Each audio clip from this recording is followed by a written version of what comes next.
Lumabas na yung party ng column mo, Attorney Sal, nung Lunes.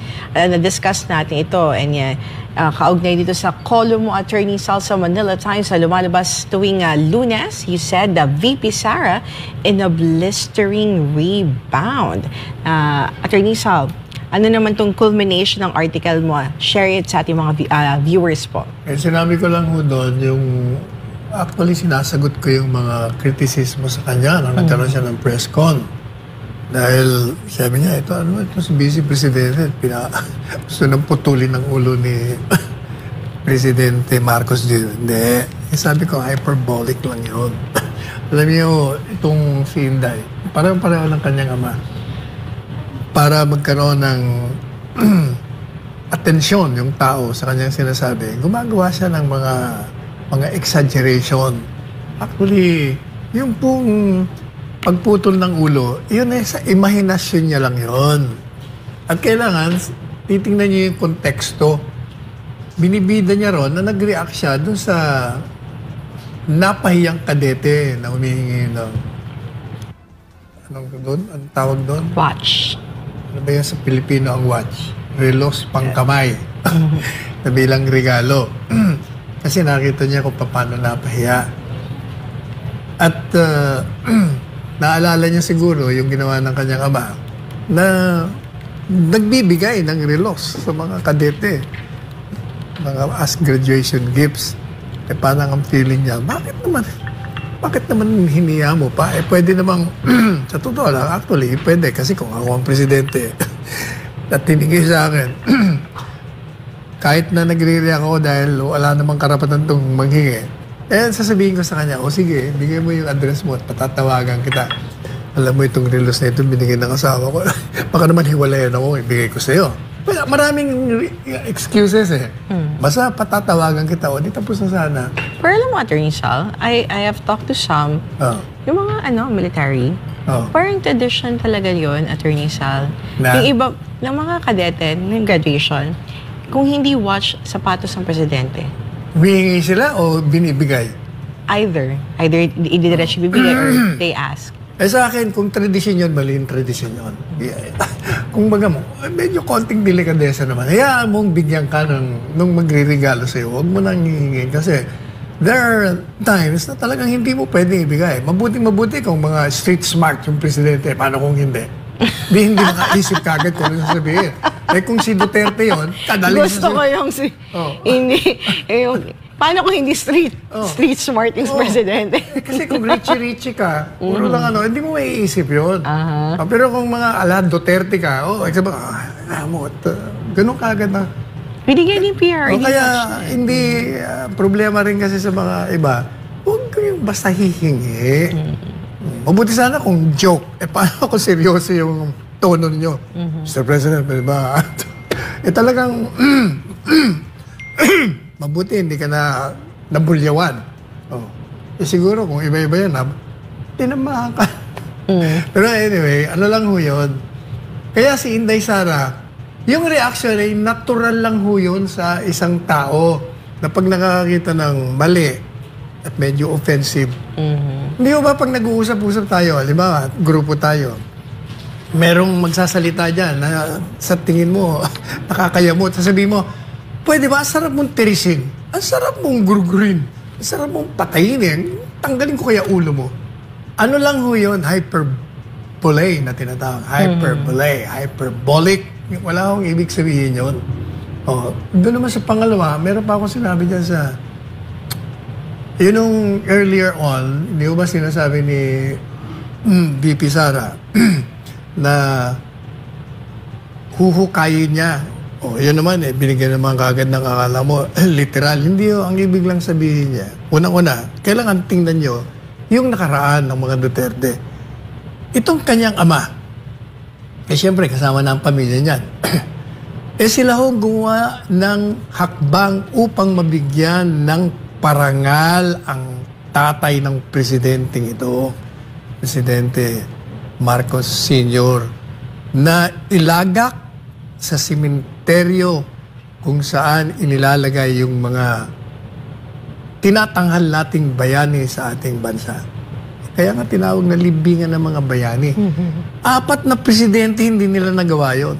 It has to take a Duterte to do that.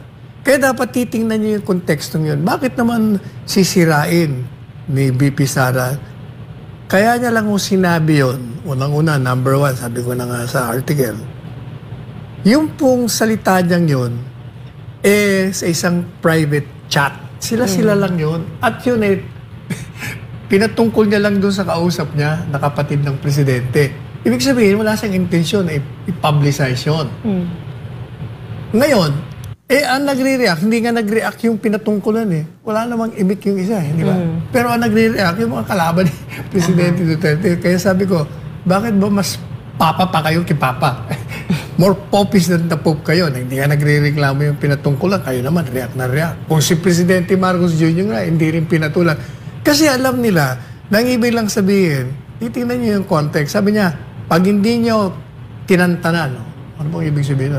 If you don't stop humiliating me, attacking my integrity, I will engage you to a fight. Yun ang ibig sabihin. Lalabanan ko kayo. Yun lang ang ibig sabihin, hindi yung hukayin, i-spread. Unang-una, alam mo ba na yung pag-i-spread ng ashes is already a fashion? Fashionable na yun. Tingnan niyo sa mga movies. Di ba? Hindi ka. It's already a practice, Attorney Sal. Practice talaga yun Hindi yung masama yun. It's not even a crime. Ang mali, yung huhukay mo nang walang paalam. Dahil marami naghuhukay para ilipat. Pero huwag niyong intindihin yun. Pangatlo, yung sinasabi ko dun sa column, kasi sabi daw nung mga iba, gaya nung abogadong tinutukoy mo kanina. The lawyer friend! Dapat daw tanggalin. yung sabi ng iba, gunggong talaga yun. Sabi nila yun. Okay. Ako, mas matindi pa doon, kaya hindi ko nalang sasabihin. Huwag mong sasabihin, Attorney. Atin na sabi lang mo naman biro mo, sabi niya, hindi raw nagpe-propose si Presidente, kaya kailangan, tanggalin na lang to, mag-resign ka na lang. Pero may nagtatanong, Attorney Sal, ano naman daw ang nagawa niya? Definitely wala. Kita mo, yung opisina niya, walang budget. Pinagbigyan lang siya. Anyway, hindi. Ang punto ko ganito. Unang-una, hindi sinabi ni Inday Sara na he's not performing si Presidente Marcos Jr. Inilalabas niya lang yung conclusion ng mga tao sa kanyang administrasyon. Yun ang sinasabi niya. But even assuming that she agrees with the conclusion, perception of the people, kanyang assessment yun At meron naman siyang basis kasi magkasama sila ng 3 years. So, why begrudge her for that? Kayo talaga.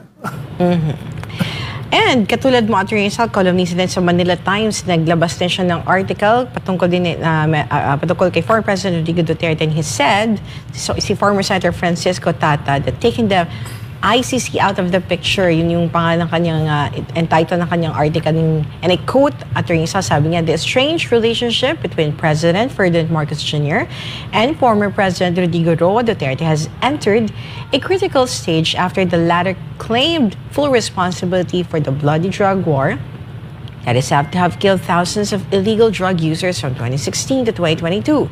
This statement, made under oath before the Senate Blue Ribbon Committee, has effectively challenged Marcos to prosecute his immediate predecessor for the said crimes.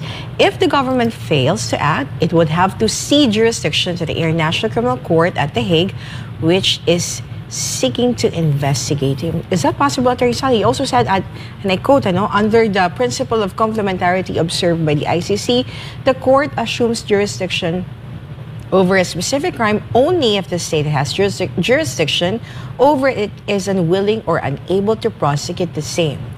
Duterte has said he will not be tried by any foreign court on anything, and he has challenged his own government to do what it can. I recognize this as a position worthy of a former president. The least Marcos Jr. can do is to honor him, end of quote. Punta muna natin yung title ng kanya column. Ano bang title? Taking the ICC out of the picture. Ito naman mensahe ko, Kit. Magkaibigan tayo, Kit. Hindi lang tayo magkaibigan, galing pa tayo sa Roosevelt Memorial High School Homestead Branch. Pareho tayo nag-aaral doon. Magkababayan pa tayo. Pero yung title mo, babalik ko sa'yo. Taking out Taking ICC out of the taking picture. ICC out of the picture. Dapat taking you out of the discussion. You know why? Dahil hindi ka abogado, Kitty. Yan na nga ba ang problema? Parang pareho kayo ni Risa eh.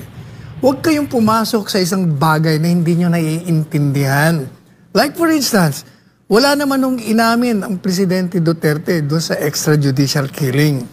Paulit-ulit na ho nating sinabi, when he said that I assume full and legal responsibility of the extrajudicial killing, ang ibig lang kong sabihin, inilagay niya sa balikat niya yung kabiguan at tagumpay ng digmaan sa droga. If it fails, then you don't blame anyone except me. I assume ako na, murahin niyo, ako na, sabihin niyo na, ikaw bigo. Huwag na yung iba. Ngayon, kung tagumpay, credit niyo sa akin, saka sa mga law enforcement. But, ang problema dito kasi sa mga hindi abogado, pinipilit nila dahil I assume responsibility, akala nila, pati na yung mga illegal na ginawa ng mga pulis, inaako niya, hindi po pwede yun kasi meron tayong proseso sa batas. Yung krimen ay personal doon sa nagkamit. Hindi po pwedeng ilipat mo yung responsibilidad sa ibang tao. Maliban na lang kung meron kang ebidensya na may sabwatan ng dalawa sa pagkamit ng krimen. O kaya maliho ang kanilang mga assumption eh. Kaya yung sinasabi niya na yun daw dinidare o hinahamon ni Presidente Duterte na idemanda. O matagal niya na akong ginagawa yan. Alkalde pa siya eh, hinahamon niya na. At hindi ko ba, sabi nga ni Jingo Estrada doon kay Risa, bakit hindi ka nagdemanda? Commissioner ka na, Secretary of Justice, makapangyarihan ka. You have the ear of the President. Bakit di mo ginawa? Sabi niya, kasi ayaw magtestigo. Sabi niya, nasa kapangyarihan ka na nga ba't di mo ginawa ang dapat mong gawin? Kaya sabi niya, incompetent. Ha? Hindi naman si Jigo, incompetent. Ako, sabi ko, hindi lang incompetent, mas mahalaga yung conclusion na kaya hindi yung nagdidemanda kasi hindi totoo. Walang ebidensya. Kaya hindi ba nagkaroon na ng desisyon ng Korte Suprema, yung Rito Bamparo, na pinail ng 3 aktivista, pinail ng mga human rights groups. Ano sabi nila? Nanganganib po ang buhay namin dyan sa drug war nitong presidenteng itong nasa likod ng mga pagpatay. Ano sabi ng Korte Suprema? Dismiss. Walang batayan. Ano pa bang gusto niyong marinig? And just to add lang, Attorney Sal, the groups, kasi sabi mong activists na file ng case against KPRD, those are the groups na connected sa CBP, NP, NDF. Exactly. Yun nga yung mga kaliwa. Hindi sila tumitigal. Ayan na, Supreme Court na nagsasabi. Kaya yung sinasabi nila na nasa likod si Presidente ng mga pagpatay, hindi rin totoo na inaamin niya na may death squad. Yan, ulitin na naman natin. Yan nga ang problema Tingnan niyo kasi yung transcript. Kaya yung mga reporters kahapon, tinanong na naman ako. Sabi nila, ano yung masasabi niyo doon kay Congressman Ace? Ano sabi niya? Dahil doon sa mga salita ni Presidente Duterte sa Senado, nangangahulugan daw na yun ang state policy, yung pagpatay. Kaya sabi ko, sabihin niyo kay Congressman Ace, basahin mabuti yung transcript. Kasi kung babasahin mo, kung papanoorin mo ulit, klarong-klarong sinabi niya, yung extrajudicial killing, kung meron man, hindi state-sponsored yan. Paulit-ulit na sinasabi ni Presidente yan Wala akong inuutos na patayin. Inuutos ko, arestuhin nyo, ikulong nyo, kasuhan nyo. Ngayon, kung ayaw magpa-aresto at gagawa ng dahas, gamitin nyo ng dahas. Kung nanganganib ang buhay nyo, unahin nyo. Alam naman kayong patay. Yun ang maliwanag na sinasabi niya. Kaya pinapakinggan ko kanina si Coco sa isang interview. Sabi niya, kailangan tingnan natin yung context. Kasi si Presidente, marami siyang sinasabing paulit-ulit. Ayan, death squad. Pero at the same time, mga susunod na sentence niya, binabago niya. Yan ang problema sa inyo. You take this former president, literally out of context. Kumukuha kayo ng sentence, sasabihin niya, inamin. Hindi niyo tinitingnan merong mga nasa baba pang paliwanag. Like, meron na nga siyang predicate, sabi niya, the word death squad is being loosely used it was created by media and used by the detractors, and pati siya, ginagamit niya loosely. Bakit? Kasi sabi niya, ako may sariling death squad. Pero pinaliwanag niya eh. Sino? Yung mga kriminal nagpapatayan. O kaya, in a way, sila ang death squad ko. Papatayan sila, hindi ko na kailangan ng kung sino-sino pang death squad. Sila rin yun. O, so anong inamin? Wala akong inamin kahit na anong bagay. Kaya kahit yung sabi nila, dadalhin nila sa ICC, dalhin nyo. Hindi tatayo lahat yung. Kasi, yung mga testigo dyan, pabalabaliktad. Tingnan nyo maigi. May sasabihin, babaguhin. O, pati yung mga nandyan sa Quad Committee, sa ngayong kay Colonel Grialde, tinuturuan siya, hindi kahit siyang patotohanan, yung isang kasinungalingan ng isang pang testigo. O, nakikita nyo, yan ang problema. Kakahulihan tuloy.